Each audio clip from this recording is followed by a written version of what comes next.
नाजरीन अस्सलाम वालेकुम। नाजरीन, आज की इस वीडियो में हम ये जानने की कोशिश करेंगे कि सल्तनत उस्मानी में उर्तुगल कौन थे। उर्तुगल गाजी के नाम से एक तुर्क ड्रामा पाकिस्तान टेलीविजन पर उर्दू जुबान में नशर किया जा रहा है, लेकिन उर्दू जुबान में डबिंग से कबल ये ड्रामा पाकिस्तान में इस हद तक मकबूल है कि इसके मदाहों में वजीर आजम इमरान खान को भी गिना जाता है, जो इसमें दिखाई गई इस्लामी तहजीब की तारीफ कर चुके हैं। उस्मानी रवायात के मुताबिक उर्तुगल सल्तनत उस्मानिया के बानी उस्मान अव्वल के वालिद थे। इसके अलावा इनके बारे में हकायक पर मबनी मालूमात न होने के बराबर हैं। कई सदियों तक दुनिया के एक बड़े हिस्से पर हुक्मरानी करने वाले इस खानदान और सल्तनत का आगाज तारीख के धुंधलकों में गुम हो चुका है। तारीख की किताबों में उस्मानी रवायात के अलावा इस दौर की दो ठोस निशानियां हैं, एक सिक्का और एक बाज़ंतीनी सल्तनत के मोर्रख की तहरीर और उस्मान के एक ख्वाब का जिक्र मिलता है, जिसका हम आगे चलकर जिक्र करेंगे। जो बात तय है वो ये है कि उस्मान का तल्लक आज की तुर्की में अनातोलिया के इलाके में आबाद तुर्क खानाबदोश कबीले से था और इसकी हुकूमत अनातोलिया की छोटी छोटी हुकूमतों में से एक थी, जिनकी ताकत में ज्यादा फर्क नहीं था। सवाल ये पैदा होता है कि आखिर उस्मान या फिर इनके वालिद ने ऐसा क्या किया कि सिर्फ इसी खानदान का राज कबीले से छोटी रियासतों और फिर अनातोलिया की बड़ी सल्तनत बनने से 3 बरआज़मों में फैला और फिर खिलाफत में तब्दील हुआ। सल्तनत उस्मानी की बुनियाद 14वीं सदी के अवाइल में रखी गई और ये 20वीं सदी में खत्म हुई। इसी दौरान एक ही खानदान से तल्लक रखने वाले 37 सुल्तान इस मसनद पर बैठे। किसी खानदान का इतनी देर हुकूमत करना मौजे से कम नहीं है। उस्मानियों की कामयाबी के वजूहात कुछ भी हों, लेकिन इनकी अनातोलिया में अपने हमसायों के साथ 2 सदियों पर फैली हुई लड़ाई इंतहाई सख्त। उर्तुगल के बारे में उस्मानी रवायात के मोर्रख स्टैनफोर्ड जेशा अपनी किताब सल्तनत उस्मानिया की तारीख और जदीद तुर्की में इसी रवायत का जिक्र करते हुए कहते हैं कि सल्तनत उस्मानिया की शुरुआत तारीख के तालिब इल्म के लिए हमेशा से एक अहम सवाल रहा है, लेकिन इस दौर के ज़राए की कमी और बाद के अदवार में लिखी गई रवायात में तजाद की वजह से पूरे यकीन से कुछ कहना मुश्किल है। उन्होंने इसी मशहूर रवायत को बयान करते हुए लिखा है कि उस्मानियों का जद्दे अमजद सलमान शाह थे, जो काई कबीले के सरदार थे और 12वीं सदी के आखिर में शुमाली ईरान के एक इलाके में आबाद रहे। रवायत के मुताबिक मंगोल हमलों के पेश नजर दीगर बहुत से तुर्क कबाइल की तरह ये कबीला भी गुलामी और तबाही से बचने के लिए नए इलाकों की तरफ रवाना हुआ और जेशा के मुताबिक ख्याल है कि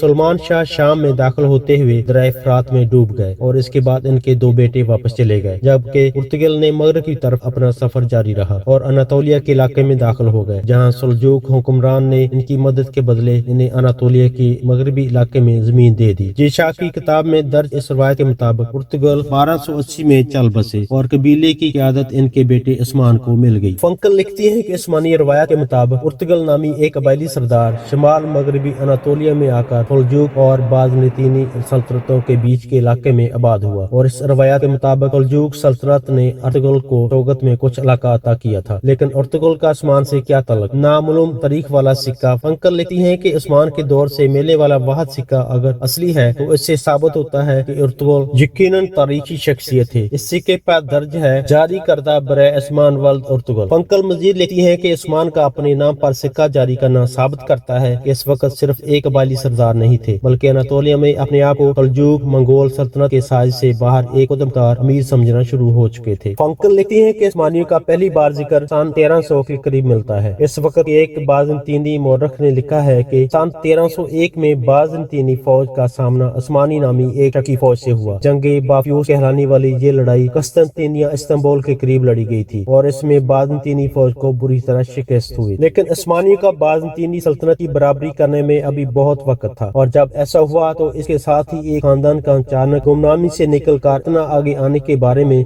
कई कहानियों ने भी जन्म लिया। मोरख कहते हैं कि उस्मानी इस लिहाज से खुशकिस्मत थे कि इनका इलाका कस्तंतीनिया के करीब था, जिसे कभी भी कामयाबी की सूरत में बड़ा इनाम यकीनी था। मोरख लेस्ली पी फेरिस ने अपनी किताब the imperial harem women and sovereignty in the Ottoman Empire में लिखा है कि सल्तनत उस्मानी के आगाज में सबसे ज्यादा सुनी जाने वाली रवायत के मुताबिक उस्मान ने अपनी इब्तदाई कामयाबियों के बाद एक ख्वाब देखा था। इस ख्वाब में उन्होंने देखा कि एक दरवेश शेख दीबाली के सीने से चांद नमूदार होता है और इसके अपने सीने में दाखिल हो जाता है। इसके साथ ही इसके पेट से एक बहुत बड़ा दरख्त निकलता है जिसका साया पूरी दुनिया पर छा जाता है। इस दरख्त की शाखों के नीचे चश्मे बहते हैं जिनसे लोग पानी पीते हैं और खेत सराब करते हैं। उस्मान ने जब शेख दीबाली से तबीर पूछी तो उन्होंने कहा कि खुदा ने उस्मान और इसकी औलाद को दुनिया की हुक्मरानी के लिए चुन लिया है और उन्होंने कहा कि इनके सीने से निकलकर عثمان کے سینے میں داخل ہونے والا چاند ان کی بیٹی ہے، جو اس کے خواب کے بعد عثمان کی اہلیہ بن گئی۔ فنکل لکھتی ہیں کہ ابتدائی عثمانی سلطانوں کو اپنے آغاز کی تاریخ معلوم کرنے سے زیادہ دلچسپی دوسروں پر حکومت کے اپنے حق کو ثابت کرنے میں تھی، اور ان کے نزدیک ان کی سلطنت کا آغاز ایک خواب سے ہوا تھا جو عثمان نے ایک بزرگ درویش کے گھر میں قیام کے دوران دیکھا تھا۔ وہ مزید لکھتی ہیں کہ اس خواب کی کہانی کے حق میں دستاویزی ثبوت بھی تاریخ میں ملتا ہے، اور وہ یہ ہے کہ سلطنت عثمانیہ کے ابتدائی دور کے زمینوں کے کاغذات سے اندازہ ہوتا ہے کہ عثمان کے دور میں ادیوالی نامی بزرگ موجود تھے، اور اس بات کی بھی کچھ شہادت ہے کہ ان کی بیٹی عثمان کی 2 بیویوں میں سے ایک تھی۔ ارطغرل کا اناطولیہ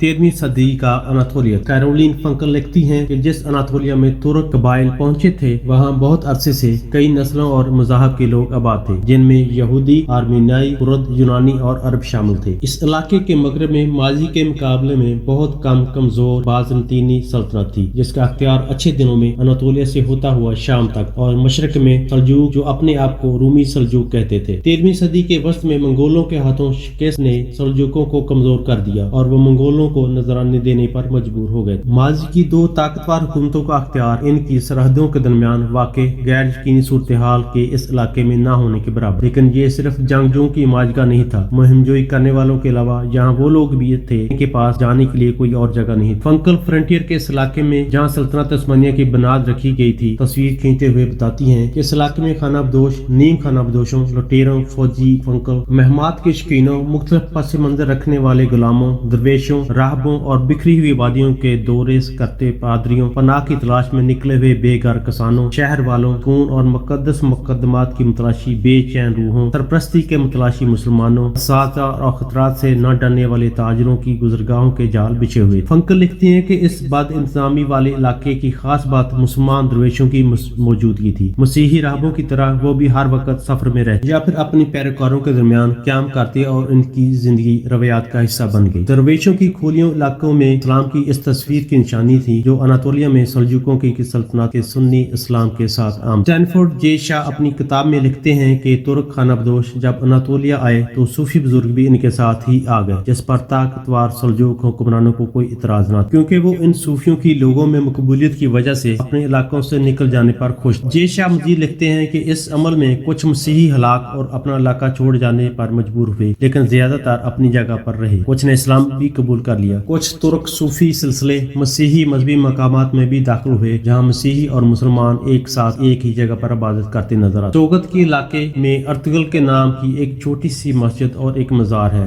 جس کے بارے میں کہا جاتا ہے کہ وہ ارطغرل کے بیٹے نے ان کے لیے بنائی، پھر جس میں عثمان کے بیٹے ارحان نے اضافہ کیا۔ کیرولائن فنکل لکھتے ہیں کہ اس مسجد اور مزار پر اتنی بار کام ہوا ہے کہ اس کی پہلی تعمیر سے کوئی نشانی نہیں بچی، اس لیے کسی عبارت کے بارے میں پورے اعتبار سے نہیں کہا جا سکتا کہ وہ عثمان دور کی ہے۔ انہوں نے مزید لکھا کہ 19ویں صدی کے آخر میں سلطان عبدالحمید دوم نے کمزور ہوتی ہوئی سلطنت کی ساکھ بہتر کرنے کے لیے اپنے آباء و اجداد کی شہرت کا سہارا لینے کی کوشش کی اور سوگت میں ارطغرل کا مزار از سر نو تعمیر کیا اور عثمانی شہیدوں کا قبرستان بنایا۔ صرف ارطغرل کی زندگی پر ڈرامہ ہی کیوں بنایا گیا؟ امریکن یونیورسٹی آف بیروت کے ماہر بشریات جوش کارنی نے مڈل ایسٹرن رویوں میں شامل ہونے والے ایک مضمون میں سوال اٹھایا کہ ترک حکومت نے کئی مشہور کرداروں کو چھوڑ کر آخر ارطغرل کا ہی انتخاب کیوں کیا؟ جوش کارنی کہتے ہیں کہ سلطنت عثمانیہ میں سلطان سلیمان اور عبدالحمید دوم کی شہرت ارطغرل سے بہت زیادہ ہے، لیکن ارطغرل پر ٹی وی سیریل بننا بغیر وجہ نہیں ہے۔ ترک ٹی وی چینل TRT کی دنیا بھر میں انتہائی کامیاب سیریز زریل